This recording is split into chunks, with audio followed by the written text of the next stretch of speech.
Hello my wonderful viewers and welcome to another episode of Betty Adams Overanalyzes. Today we are going to take a look at the second season of The Mandalorian, episode 1, The Marshal. What can I say? There is no burying this lead. This was a wonderful, nearly a perfect episode. Nearly! Just to get it out of the way first, there's a tiny bit of awkwardness at first. Something in the lines that our beloved Pedro is giving feels off. I'm not sure what it is. The emotional tone just doesn't match the scenes at first. It was almost as if Pedro was rusty and it took him a few scenes to warm up, but at first his lines felt just a little bit disjointed. That one quibble aside, I just love how much the creators clearly loved this episode. They had fun crafting this work of art. I genuinely get the feeling that this creative process was two little boys on the living room floor with a box of Legos. They had built some speeders and were flying them over the desert of their imagination as they pieced together a story about the adventures of Boba Fett after watching The Empire Strikes Back. Then they went and got advanced degrees in cinematography and gave us this masterpiece. This episode is also an homage to a list of old great movies. I won't list them, but the big two homages are pretty obvious. But first, let's laugh at human absurdity a little. Today is the last day of my Indiegogo campaign for Humans Are Weird. I have the data. If you want to explore a universe where all of the aliens are cute and prone to cuddling big scary humans, go check out my book at the link below. So, the episode starts off very artistically. The way the opening is framed might have been a scene that appeared on any stage in the Western world since Shakespeare's time. While I am sure that the cast and crew used every digital tool at their disposal, this beautiful little intro scene could be recreated on any high school stage in the world. It is simple, it is elegant, it is artsy. Not my taste, but okay, it's a fun, good intro. Then Mando starts shooting people. The action starts with some back and forth between Mando and the other characters. Do any of you remember, are any of you old enough to remember the live-action version of 101 Dalmatians? Do you remember what the gamer boy prodigy who judged the main character's video games said about a good villain? It's not that hatred is important, it's a desire to annihilate, or some variation thereof. Boy, and howdy do you want this villain annihilated that you meet. But the scene is doing so much more than just making sure in true Western style that the scum and villainy villain get their just desserts. It established how dangerous the galaxy far, far away is in this new time. It gives the danger no name, no face, and the very obscurity makes it all the more terrifying. This is a lawless place, an unforgiving place, a place where you well better should be afraid of the dark and what hides in the dark. Baby Yoda is there, of course, and he has developed some nice self-preservation habits. Then the episode starts in earnest. We have a few scenes where the show playfully reminds us of Mando's character growth last season. Now this scene, the scene on the second planet, will feel awkward and unnecessary to us more fanatical fans, but I can accept them as good art because they will serve our newest allokites to the sisterhood of Baby Yoda lovers. You see, we can't just assume that everybody has seen and utterly obsessed over all of Season 1. And to voice the voices of us fans, they bring the mechanic Peli back, and the creators have playfully and lovingly given her all of our lines. That is, her role in this first scene of this episode is to represent the most wholesome elements of the fandom and all their enthusiasm.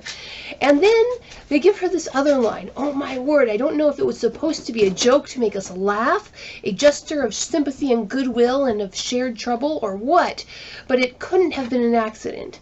But Peli, in one line of dialogue that felt perfectly natural to the context of the show, a line that won't age badly or go out of context, and yet it's so perfectly relevant to these troubled times. It is a graceful statement of sympathy on the creator's part, and I just want to kiss Filoni, except, I can't go out past the city walls because of the, And then the episode starts in earnest. At first, with the odd awkwardness of the dialogue, I was a bit worried.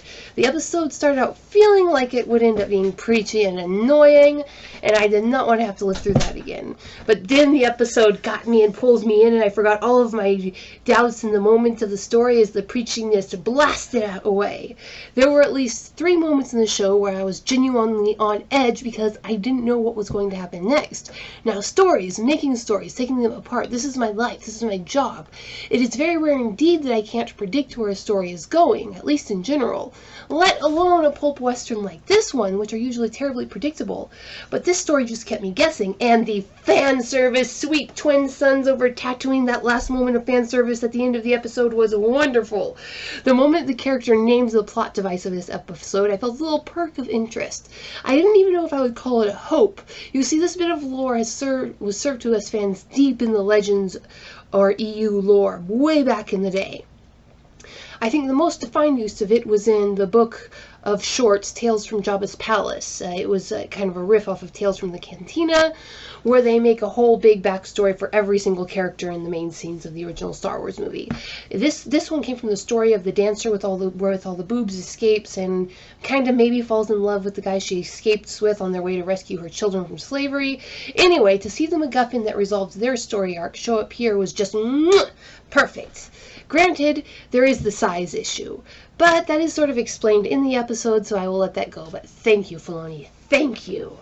On a final note, someone please inform Honest Trailers that their complaint was heard and responded to. This episode presented us with far more employment options than just cantina worker or bounty hunter. There is in fact a veterinary dental technician presented prominently on screen. Now, there is one other little issue I have. Bantha mouths. I genuinely don't know how I feel about that from either an artistic or a natural science perspective. Granted, they are based off of desert elephants, which do have broad, wide teeth and broad mouths, but desert elephants still have pointed lips. And those wide teeth and mouths on the banthas would be extremely difficult for eating spiky or well-armored desert plants which usually grow very low and close to the ground, especially because banthas don't have a trunk to pick things up with, or the long extending tusks to dig things out of the ground with. But that leads us into the final note. I want to know who designed the fauna for this episode, because other than the banthas, they are just wonderful. From the naked mole roo rats to the good boy armadillo puppers, they are a delight to see. An excellent ecology, if you will. So, what do you think, my wonderful viewers? Did you like the bantha mouths? Did Peli speak with your voice when she addressed the Mando? Would you have drunk that water? Leave a like below if you agree, and leave a comment telling me which homage you liked best. So, what do you think, my wonderful viewers? Do you want to go check out Humans Are Weird? I Have the Data, a book of human absurdity. Fun science fiction for when you run out of Mandalorian episodes to watch. Peace out, my wonderful viewers.